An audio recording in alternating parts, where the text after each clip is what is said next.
afternoon, everyone. Radhika Gupta, Edelweiss Asset Management, and welcome to the distributor interaction on the upcoming Bharat Bond ETF series with myself and Dhawal Dalal. I want to welcome you on behalf of Edelweiss AMC to this webinar meant for our distribution partners and advisors. Over the course of the next 30 minutes, myself and Dhawal Dalal, our head of fixed income, will talk to you about the upcoming launch of the Bharat Bond ETF, what is in store for advisors. And I would encourage you to use this time to also ask your questions. We have adequate time for Q&A, so you can post your Q&A in the chat window that is right here. And if you have any questions, we'd be more than happy to answer them. So please use the chat window to post your Q&A. What I'm going to do is I'm also going to just take the opportunity to share my screen, and I'll start by giving you a quick overview of the product. Thereafter, I think Dhawal will give some perspective on the fixed income market and how this product looks from a rates point of view. I think he'll have some interesting things to say. And then, as I said, we can take your questions. So that is what it is. Great. So this is Bharat Bond's second tranche that we are launching. As many of you will be familiar, but I'm still going to repeat. We had the first tranche, and by the way, in the course of this, if you have any questions or any challenges, please post them on the chat window. Many of you know about the first tranche of Bharat Bond that came to market by Edelweiss AMC in December 2019. Just to recap, Bharat Bond is an initiative of the government of India. It was announced by Shri Arun Jaitley ji in the Union Budget a few years ago. And then early last year, Edelweiss had won the mandate to build and design this product. And there were three objectives with this product. One is to bring a new source of borrowing to all these good quality CPSCs, these AAA CPSCs who are coming to market and borrowing from institutions to let them access retail. The second was to give retail investors a really simple, good fixed income product that they could invest in without worrying about credit risk. And the third was hopefully this kind of structure would also add to the deepening of the bond market. So these were the objectives with which this product was launched. The first launch was done in December 2019. Two series were launched then, a 2020-30 and a 2023 and a 2030. 12,000 crores was raised, and now that tranche is about 14,000 crores. On the 14th of July now, we come to market with two new products, which is what we'll talk about in this series. And this NFO opens on 14th July. So when you think, and why should you think about Bharat Bond? I think this is a very topical time to talk about fixed income. In fact, in my conversations with you as advisors, I think there are more questions that happen on fixed income today than they do on equities. What do you look for in fixed income? And I think the last 2 years have been very testing times for fixed income. One and number one, I think we look for safety. Fixed income is not the place that we want to take real risks. If we want to take risks, we take risks in equities. So fixed income is where we look for safety. The second thing we look for is stability of returns. Hamare bahut investors, many of our investors come from a fixed deposit mindset. We want predictability of returns. We want to say that if I invest for X many years, I will get approximately this. I don't want to worry about whether the RBI is raising rates, cutting rates, etc., etc. So all that is the second thing that we really look for. The third thing that we ideally would like is liquidity. No lock-ins would be a good thing compared to fixed deposits. And finally, tax efficiency. I think these are the four things that any fixed income investor looks for in his investment. And I think that is important, and that's what Bharat Bond is trying to bring to the table. Now, what is Bharat Bond? Bharat Bond is actually trying to, so some people ask me, how is this compared to a mutual fund? How is this compared to a bond? How is this compared to an FD? How is this compared to an ETF? I think what it's trying to do is each of their products have their own features. It's trying to bring the best of these three features. So Bharat Bond is structured like a bond or a deposit. There are predictable returns. It has fixed maturity dates. Specifically, it is called a target maturity structure. It means that when you invest in a 2025 Bharat Bond, It will mature in April 2025. Thereafter, the proceeds will come back to you like they do in an FMP or an FD, etc., etc.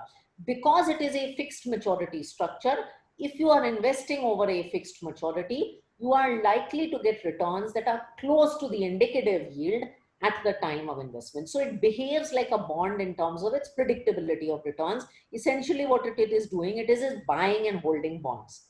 So it has lower interest rate if held till maturity.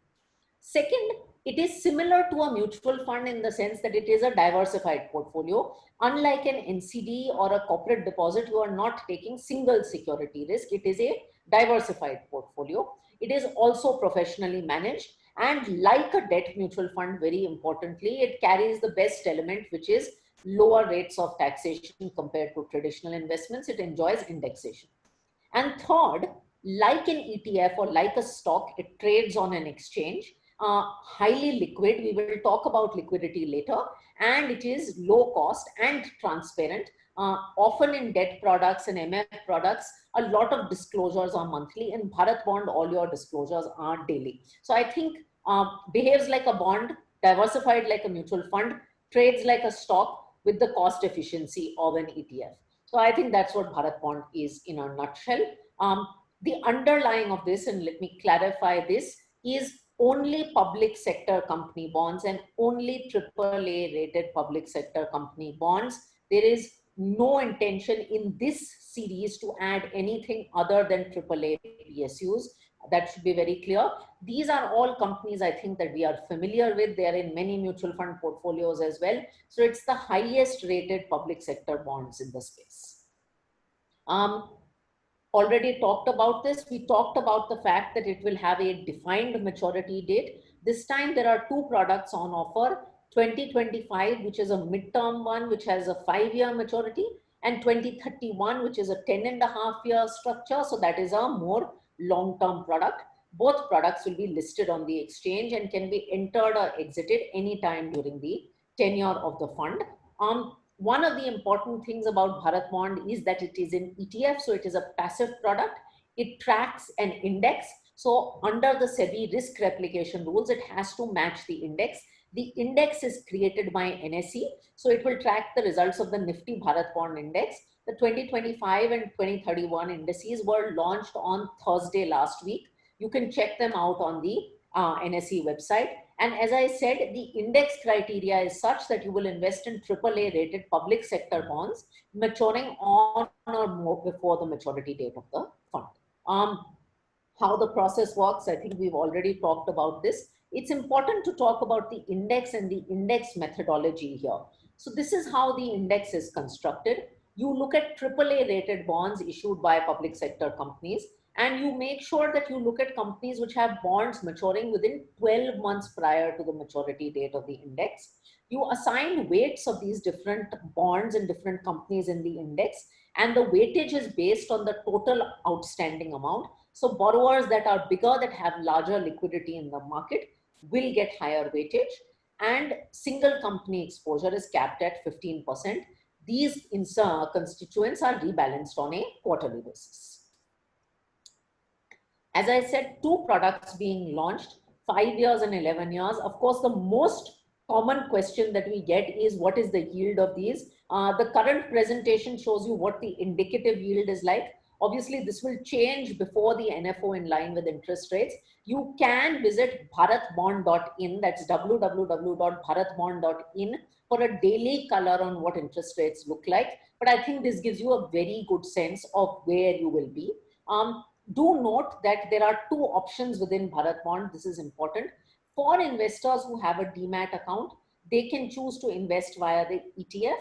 For investors who do not have a demat account, we are launching on the same period fund of funds offerings. The fund of funds are similar. The 2025 fund of fund will just buy the 2025 ETF.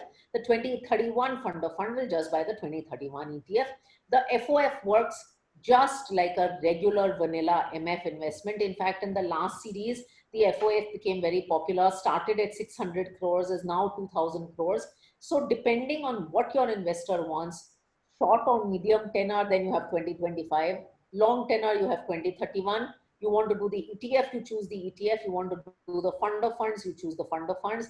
Both are very cost efficient. The ETF is 0.0005% in cost. The fund of funds is 0.05% in cost. So both tend to be very, very low cost. I know some people are raising hands and have questions coming in. We'll take questions towards the end. As I mentioned, the fund of funds option already exists with the existing series and will be launched with this series. So why should you invest in Bharat Bond? A quick summary of the product. Couple of people are raising their hands. I'm assuming there's no challenge so far. Why should you invest in the product? I think Bharat Bond is a structure that gives you stability and predictability of returns. It's got a structure that we as MF distributors and advisors are familiar with, FMP-like or roll-down structure, completely predictable structure. It's investing in high safety instruments, that's AAA rated PSUs. It doesn't have a lock-in. You can buy and sell on the exchange at any time. It's highly tax efficient, it's transparent, and it's low cost. So I think those are the cases for Bharat Bond. Now let me give you some color on the existing series of Bharat Bond and how the first one is done. Before that, a quick one. This has the benefit of indexation. So compared to your FDs for traditional customers, this is what the math looks like. On the left, you see 2025, and we've done a benchmark versus an FD. You will see that on an FD basis, this is about, on a post-tax basis, almost 1.5% better than an FD in 2025, 1.2% better in 2031. It's actually at an 80-90 basis point premium to tax-free of the same issuers as well. So for investors in the highest tax bracket, it makes a huge amount of sense with very, very high credit quality. These are the constituents of the index 2025. I think you can take a look at this. This presentation is on Bharat Bond In, and these are the constituents of the 2031 index. How much are we looking to raise? We are looking to raise between 3,000 to 14,000 crores. 3,000 crores is the base size, 11,000 crores is the green shoe. It depends on market demand. 25% of the issue is ready for retail investors. The balance investors are 75%. Let's just talk about the existing Bharat Bond series. As I said, it was launched at 12,500 crores. As we speak, the current size is 14,000 crores. What is very interesting is that, and of course, past performance has been good and the numbers look good. Do remember, interest rates have fallen in this period. So please don't use these numbers as proxies for the next series. I think the proxy for the next series is the yields you see on bharatbond.in. So I always get nervous when people see 13% and 22%, etc., etc. But the first series has done well. What is very interesting in this is that if you look at the AUM of 2023 and 2030, 2030 has almost doubled. This is in a period where traditionally in our mutual fund industry, we don't have too much long duration debt AUM. This is probably the largest long duration debt fund out there. It's probably larger than most of the category, to be honest. So people have really embraced long-term debt investing in a structure like this. A lot of people have also shifted from 2023 to 2030 in line with where interest rates have moved. But the fact that AUM has increased organically is a very good sign. A question on liquidity. We got a lot of questions on liquidity on the last issue. I'm happy to say liquidity has been very good in this issue. The average daily traded volume has been between 3 to 4 crores in both series. In comparison, GSEC ETFs are trading only 1 to 2 lakhs. And the bid-ask spread has, I think, been between 5 and 10 basis points, even at a time where bond market liquidity has been very challenging and trading hours have been short. So I think liquidity has been taken care of. We appointed market makers last time. We'll continue to do that this time. Both ETFs, by the way, this is a message for investors as to why the NFO also have consistently been trading at a premium to their NAV. I think the 2030 has almost always traded at a premium, 84 out of 100 days. 2023 has traded at a premium for a majority of the time before its tax issues went away. Liquidity on the AMC, liquidity has been a matter that has been asked a lot. I just want to say that, Dhawal and team have done a very good job of this. We have, and you can see the liquidity that comes to the AMC. We've seen flows of 1,500 crores in 2023, outflows of 4,000 crores, in fact, as large as 500 crores in a single day. And we haven't had trouble processing redemptions. I think that is very, very important. In both series, liquidity has been very, very high. We've been able to process redemptions, very, very well. So that is broadly where we are. Just to summarize, 14th through 17th of July, AAA rated PSUs 2025 and 2030 series, highly liquid, highly cost efficient. And I really want to make a special point from our end is that, we encourage all IFA partners to look at this product for their consumers. This is a time when people are asking questions about debt funds. I think this is a debt fund backed by Government of India, something that you can really trust. And I think, while you're having a lot of customers look at FD money today, this is a very viable alternative to FD money, on which IFAs in the NFO are, by the way, going to be commercially compensated. If you haven't spoken to our team, please do that. So I highly recommend that you at least start talking about this product to your customers. And we're very excited to bring this to you. Dhawal, if I could ask you to step in here, I think a lot of people have questions about interest rates. Maybe if you could talk about the 5 and 10 year, how the yield curve is moved, and why the 5 and 10 year points are also attractive, and anything else you may want to add. So over to you, Dhawal. Yeah. And then we'll start posting your questions on the chat window. Yeah, sure. Thank you, Radhika, for this lovely presentation. I hope I'm audible. As you are aware of the fact that 2023 Bharat Bond ETF has done very well in terms of performance. However, the residual maturity is now below 3 years, and a lot of investors are now seeking a solution for their surplus investments where they can get more than 3 years worth of indexation benefits. So keeping that in mind, we are very happy to introduce a 2025, a 5-year Bharat Bond ETF, which will provide investors with 5 indexation years for investment, so that partners like you can get this investment for at least more than 1 year in Bharat Bond ETF 2025. Even if you look at the shape of the yield curve, we believe that currently the spread between 3-year and 5-year government bond is substantial. And as a result of that, there is a further potential for a decline in yield for 2025 as well as 2031. If I can step back and take you through the journey of the movement in the yield since April 2020, what we have observed is that the surplus liquidity and the subsequent rate cuts by the Reserve Bank of India has resulted in a significant improvement in the sentiment of the investors.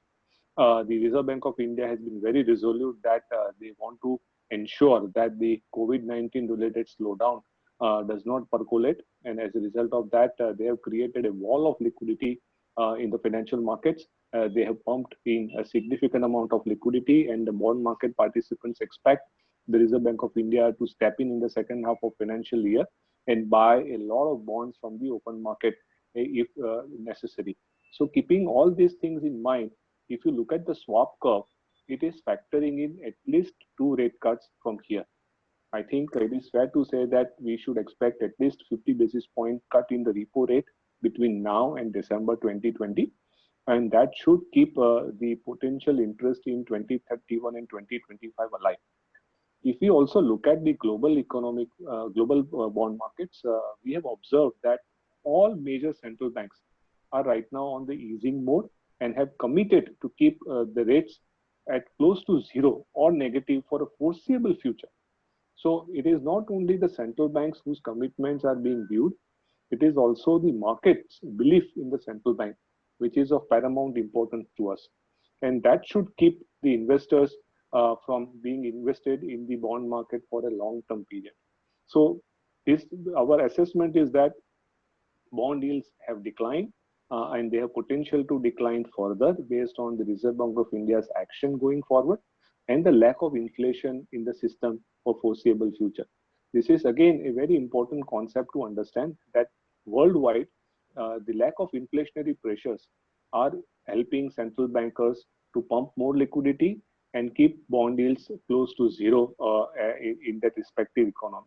In India also, given what has happened because of COVID-19, and because of the expectations of a weaker GDP growth for FY21 and FY22, we believe that supply side and demand side inflationary pressures are going to be very, very benign, and that will help in investors making positive gains and a potential price appreciation in Bharat Bond ETF 2025 and 2031 and any other investment in long-term duration product.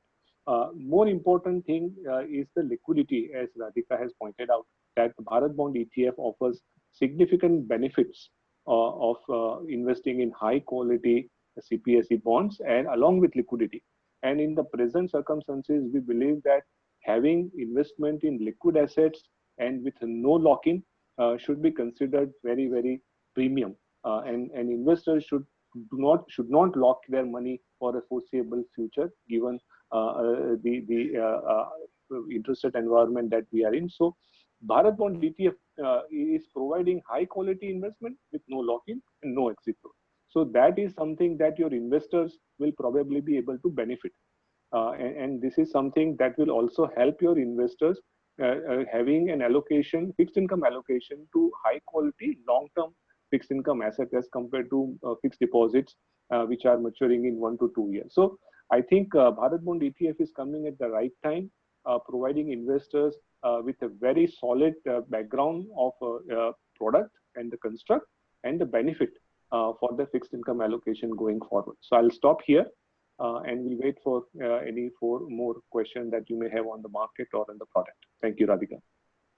Great. So I have about 10 or 11 questions already, and I would encourage you to keep posting questions over the next half an hour. Dhawal and I will take every single question that we can. So Dhawal, I'll take some, I'll send some to you. So the first question comes, can the FOF be redeemed at NAV every day? Yes, the FOF is just like an MF investment. It can be purchased and redeemed at NAV every day.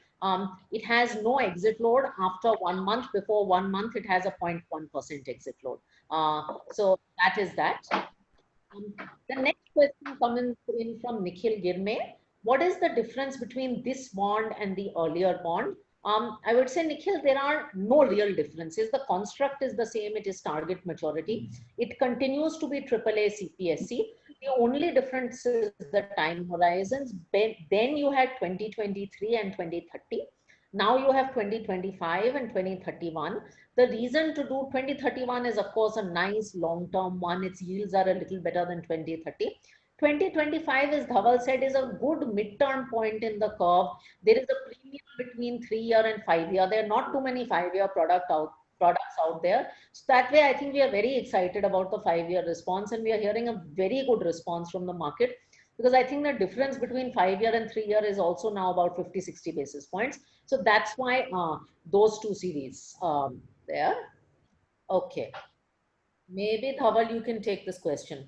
How are additional units created? These bonds are available on tap from PSUs for 2021 and 2031. So if you can talk about how you plan to deploy in the NFO, and after that, how you deploy, because we've done the deployment in past series also. Yeah, that's a good question. So this is because it's a Government of India initiative. We have got a special dispensation from SEBI to buy bonds during the NFO only on the electronic bidding platform in a special allocation method. So through that method, our allocation of amount is assured. The issuers will have to auction the bond on the electronic bidding platform for a part of their allocation, and the rest of whatever the cutoff that they issue on the electronic bidding platform, the Bharat Bond ETF gets the allocation of the required bond at the same yield. So this is a very, very special arrangement that the Government of India, SEBI, and the issuers have worked on, and this is for the benefit of the investors. But it has to be kept in mind that the arrangement is only during the NFO and not an ongoing basis. That means all your amount that we receive during the NFO will be invested in a very, very short time period in a prescribed allocation method. After that, we will be just like another buyer on the market for either primary or secondary market bonds.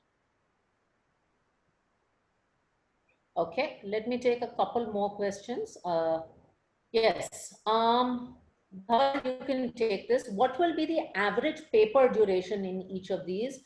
And can you again re-clarify, since we are near the bottom of the cycle, do we have interest rate risk? I'll take the second one. Dhawal can comment on rates, but do remember we are saying again and again that for hold to maturity investors, you don't have large interest rate risk because you're holding to maturity. So whatever the yield, low, high, whatever, at the time of deployment of the index is what you will realize. In the middle, yes, you could have interest rate risk. In fact, after the first series, we saw the NAV going to 998, 999. That can happen, and we've seen the NAV go up. So that can happen in the middle, but hold to maturity you won't. Dhawal, can you comment on the average paper duration? Yeah, so we intend to buy bonds which are maturing closer to on or before the maturity date of the Bharat Bond ETF.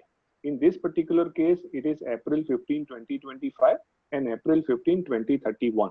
So because it's a roll down strategy, our objective of realizing the YTM is best suited when we buy bonds which are maturing closer to on or before April 15, 25 and 31. So this is what we are going to intend to do. Okay. There are a couple of questions that relate to, a couple of questions. This comes from multiple distributors. So let me take this. Does the FOF slash ETF have any payout to distributors in the NFO? What I will tell you is this, that on an ongoing basis, unfortunately, we cannot make distribution payouts because it is a almost zero fee product. In the NFO, there is a certain amount of marketing spend and incentive that we do have. I would encourage you, and this time I think our team has really worked hard to make sure that our IFA partners do enjoy some of the benefits of that. So because we want more retail customers to come in. So to understand the incentive structure, I would encourage you to talk to your RM at Edelweiss AMC as soon as possible and get those details. I think we've definitely tried to do something for all our IFA friends in this NFO. So I really encourage you to do that. The cost structure for investors, let me repeat again, for the ETF is 0.0005%. For the fund of funds, it's 5 basis points a year. So anything that goes to distribution goes only in the NFO because there's a small marketing spend that we do. So please talk to your RM to understand that. That will be helpful. There was a question from Nikhil Girme, is a demat account compulsory? For the ETF, a demat account is compulsory. Those who do not have a demat account can participate during using the fund of funds. That is like a regular MF investment. Both vehicles have been very, very popular. Okay. There is a question from Kunal Ishrani. Can there be a payout of interest? There is no payout of interest because if we were to pay out, the interest that comes from the bonds is reinvested. The coupons are reinvested. If we were to do a dividend payout, that would be very tax inefficient. So we are not doing that. For people who want to use this, and I think there's a great video on our YouTube channel for cash flow management. Here is a suggestion as to what you can do.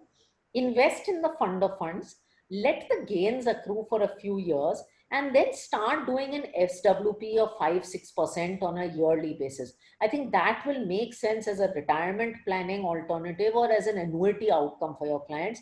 And there's some great videos again on the Edelweiss Asset Management YouTube channel where you can see how to use this for cash flow planning for your clients. Okay. Why do you say, Dhawal, someone wants to know what the role of Government of India is in this. So can you talk about the role of DPAM and Government of India in this? Yeah, so as we discussed in the beginning of the presentation, as there were three objectives that the government of India had while doing the Bharat Bond ETF. Number one was to create an additional source of stable funding for some of the CPSE entities. Because if you look at the CPSE entities, they've all been borrowing from the same set of investors in the open market, that is LIC and insurance companies and others. The presence of retail investors was virtually non-existent, given the fact that the current structure only allows investors to, with at least 10 lakh rupees worth of liquidity, to buy this single bond. So the objective through the ETF was to create an alternative source of funding through retail and HNI customers, which is what we are planning to do, and we have done that in 23 and 2030. and that will be successful once with your wholehearted participation in 2025 and 2031. The second objective was obviously to help CPSE reduce their cost of borrowing, which I think we have been able to successfully demonstrate that in our first issuance as well, by when we reduce their aggregate cost of borrowing in that tranche by about 13 basis point and 20 basis point respectively, which they really appreciated. And the third broad objective was to create a vibrant trading of bond ETF units on the exchange in such a manner that it helps deepen the connection between the ETF units and the underlying bonds and their valuation.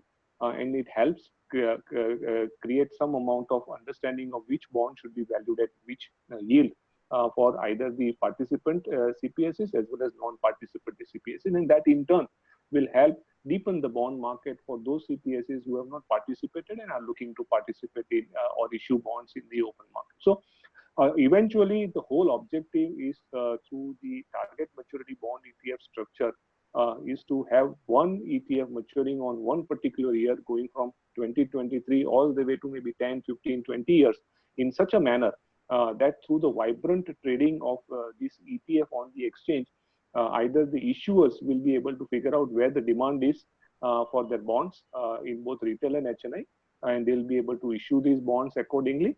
And at the same time, for investors, they will be able to create various kind of structures for their investment needs, maybe through a laddered portfolio, maybe between 5-year and 10-year or 10-year and 15-year in such a manner that they will continuously have maturities coming in their portfolio, which is getting reinvested through a laddered portfolio. So it's a win-win situation for issuers. And I think the government of India is likely to be part of this positioning for a long time until they feel that the market is developed. Okay. A couple of questions I'm getting, and I want to reiterate, Dhawal made a very nice point for IFAs around ladders. You know, now you have a 2.5-year structure, you have a 5-year structure, you have a 9.5, you have a 10.5. Soon this whole curve will get filled. So you can actually do very nice goal-based planning for your investors using Bharat Bond ETF. It's almost like having the old days of FMPs or FDs or recurring FDs. And if you have 5-year money, you put it here, and 10-year money, you put it there. So if you use it smartly, I mean, someone put this on Twitter and I loved it. Bharat Bond is like an aloo. It can be used very, very smartly in your portfolio. And I would really encourage you to do that. There were too many questions. There were a lot of questions on allotment. So I will take that. I think there are a few people who don't have voice. So please post your questions on chat. What is the retail limit to apply? Retail is 2 lakhs.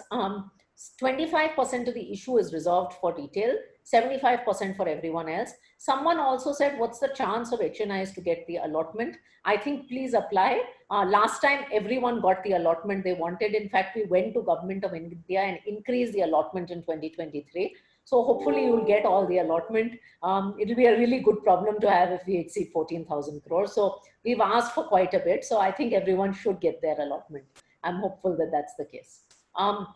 There's again a question on expense ratio for FOF, 5 basis points. Brokerage, please discuss with a member of our sales team. We'd be very happy to help you. Can we apply in physical mode offline and get, yes, so the ways you can apply. It is available, the ETF is available on all broking platforms. You can also fill a form. Please contact our offices if you need a physical form for this. Again, for the fund of funds, it's going to be available on BSE, NSE, MFU, and in physical mode as well. I know some clients are not, comfortable with it. If you are a partner and you need a link to send your investors to apply, again, please talk to our team through Edelweiss Galaxy. We have enabled that. So we can also enable investor application.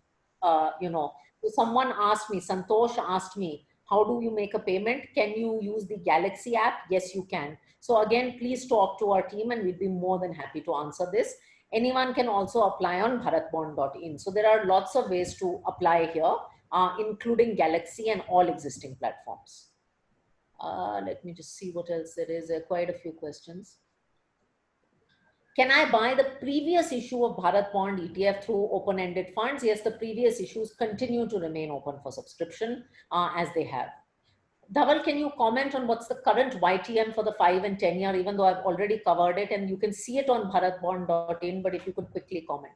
Also, Yeah, if you can so comment what happens if a paper in the ETF becomes downgraded below AAA. That comes often. So these two questions. yeah, I think right now, given what has happened, a lot of interest on knowing what happens in case of a downgrade. See, first of all, I try to answer that question first, given its importance. First of all, please understand that the CPSEs that we are associating ourselves, they are all very strategically important from the government of India's perspective. And the government of India being the primary person in this entire scheme of things has assured us that any person, any entity which is likely to be disinvested won't be part of the Bharat Bond ETF. As a result of that, we have kept the BPCL out of the Bharat Bond ETF program in 2023 and 2030, and the same treatment is available for 25 and 31 as well. So the fact of the matter is that most of the strategically important entities are unlikely to be downgraded unless there is a significant amount of deterioration in the business environment, and the government of India is not able to support through equity infusion, which we are believe that most of the strategically important entities will remain as government-owned entities and will continue to enjoy significant support, both equity and through other measures by the government of India. And based on that, we do expect that bulk of the portfolio is likely to remain AAA for a very, very long time period. Having said that, given the nature of the rating agencies tightening standards and the external rating agencies, particularly S&P and Moody's, which have downgraded certain PFI entities, we are cognizant of the development, and we are keeping a close eye on the rating process and the profitability and other metrics which are being followed by the rating agencies.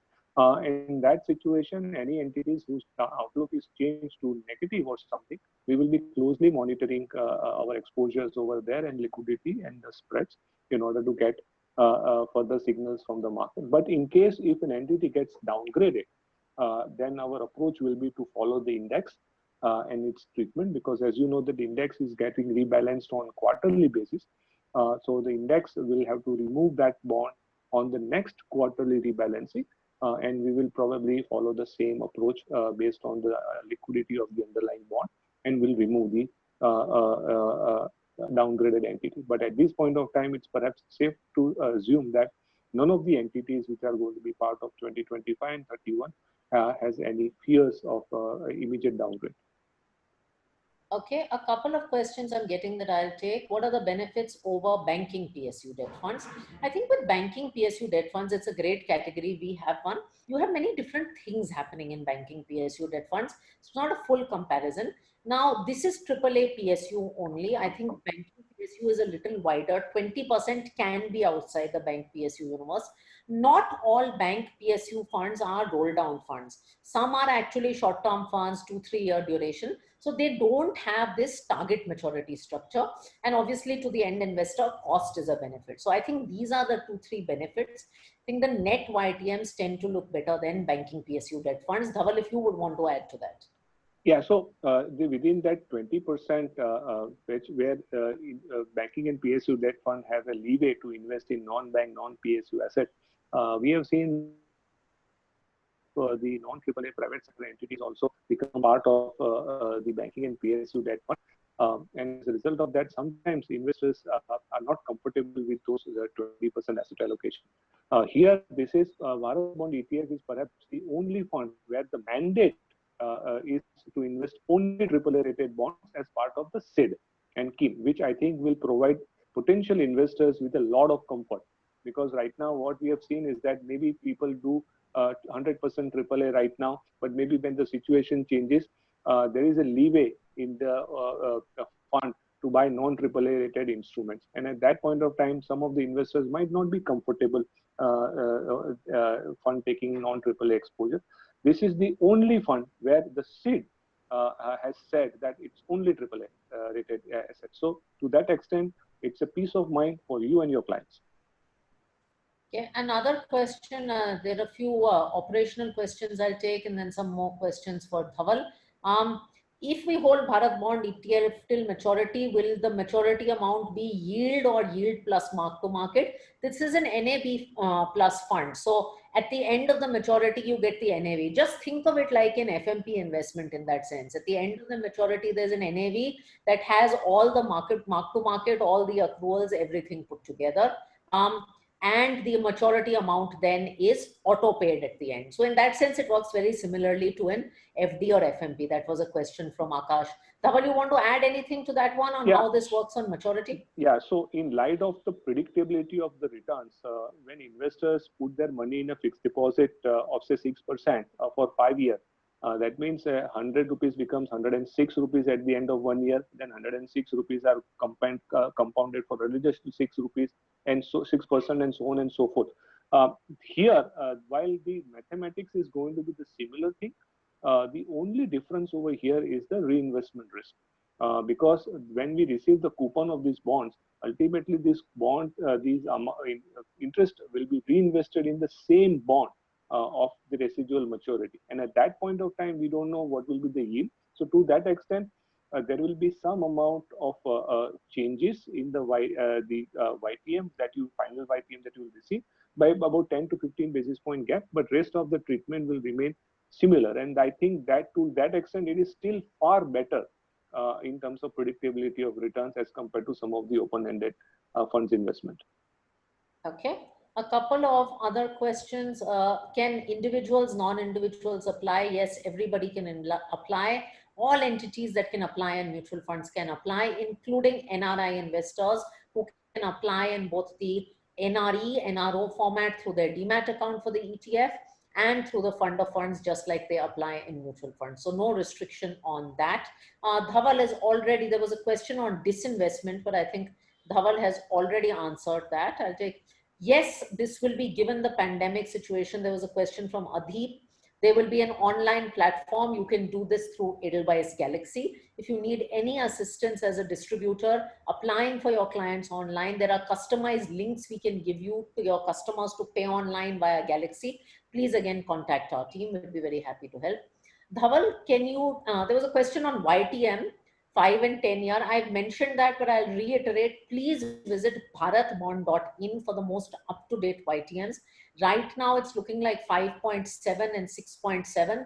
That does change. And this is pre-tax. I think post-tax, that will be like 5.3 and 6.2 or something like that. Please visit bharatbond.in. A lot of people are also asking when the presentations, everything will be available to send to customers. Again, if you go to bharatbond.in right now, there is a presentation, there is an FAQ, there is a leaflet. Everything can be downloaded and sent to your customers, so you don't have to wait. You can go after this call and do that. Dhawal, a question, are you going to hold any 81 bonds in that, if you could clarify? No, there will be no 81 bond in Bharat Bond ETF, primarily because 81 bonds are not AAA rated bonds. And as a result of that, the mandate is to only invest in AAA rated bonds. Okay, two more questions for you, Dhawal. What is the exposure limit to a single company of the universe? Yeah, so it's a very important thing to understand that the ETFs are slightly different as compared to the mutual funds. And the SEBI's November 2019 regulations have very clearly articulated how the difference is going to pan out. So while the single issuer limit for open-ended mutual fund is 10%, for ETF it is 15%. That's number one. That means I can hold 15% of my portfolio in a single issuer, as compared to mutual funds' ability to hold up to 10% in a single issuer. Second big difference is that we do not have any sectoral restriction or a group exposure restriction. So to that extent, I think these are major changes which are applicable to debt ETF as compared to open-ended mutual funds. And to that extent, we believe that investors are better served through Bharat Bond ETF, through higher exposure for single issuer exposure, as well as no group exposure limit.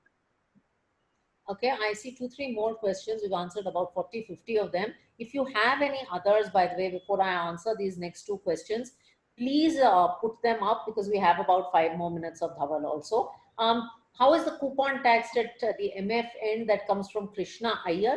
Uh, the coupons, as Dhawal said, are reinvested, okay, and we are not paying out dividends. So this is fully capital gains taxation.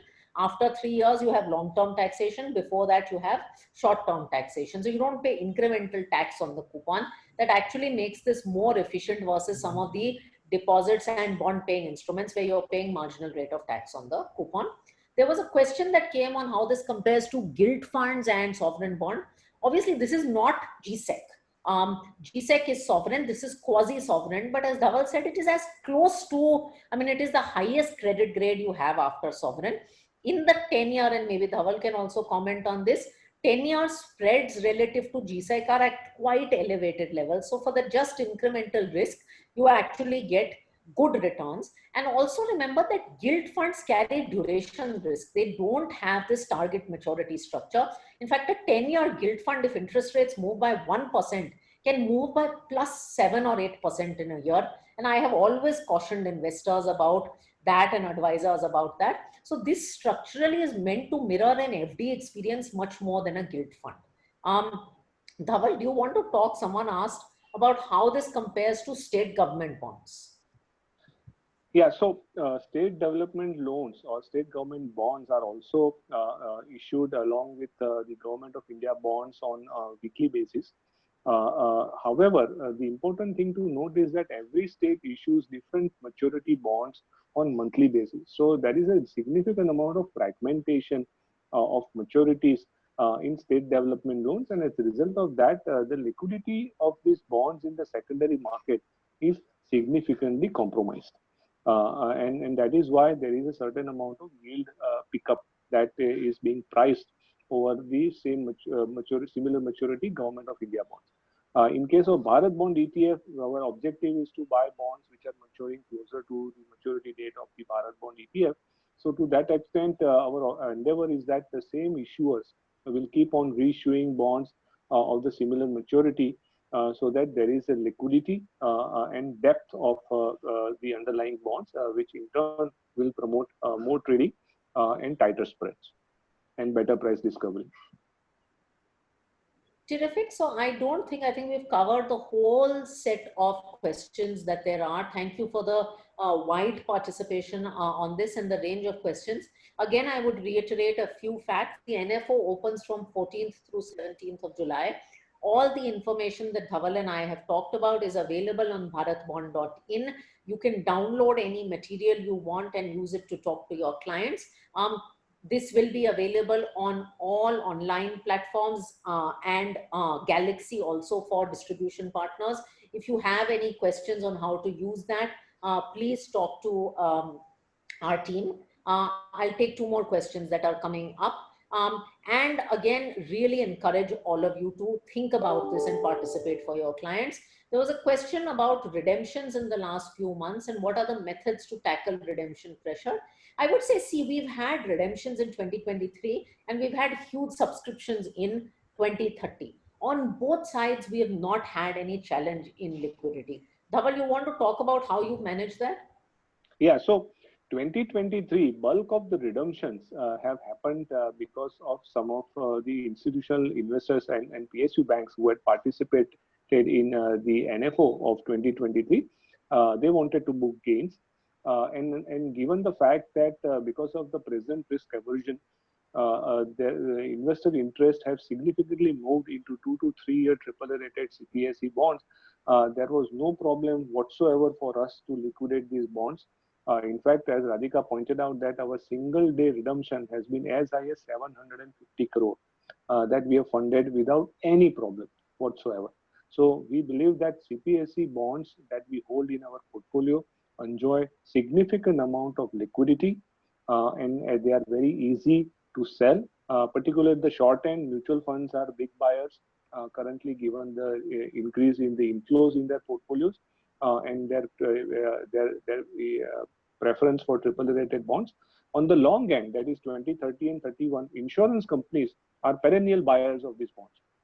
And as a result of that, we believe that both end 2023, 25 and 3031, we should find ready buyers as and whenever we receive redemption, so that we can fund our redemption on T+1 basis. So I don't think investors should be worried about the liquidity of the portfolio, which we are keeping close eye on almost daily basis. Dhaval, one more question. Is there any cash or cash equivalent, or is the fund usually fully invested? Generally, we do keep cash because whenever we receive some amount of inflows, or either through unit creation, or through fund of fund, sometimes it takes some amount of time for us to be able to source the right type of bond which is suitable.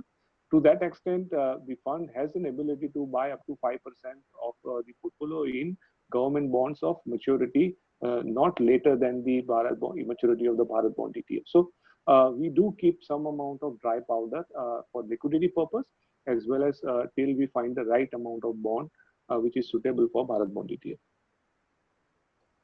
Okay. Yeah, great. I think we've covered everything that there is. So I think, and yeah, actually we've run out of time also. So Dhaval, thank you for joining us. I would just want to thank Pleasure.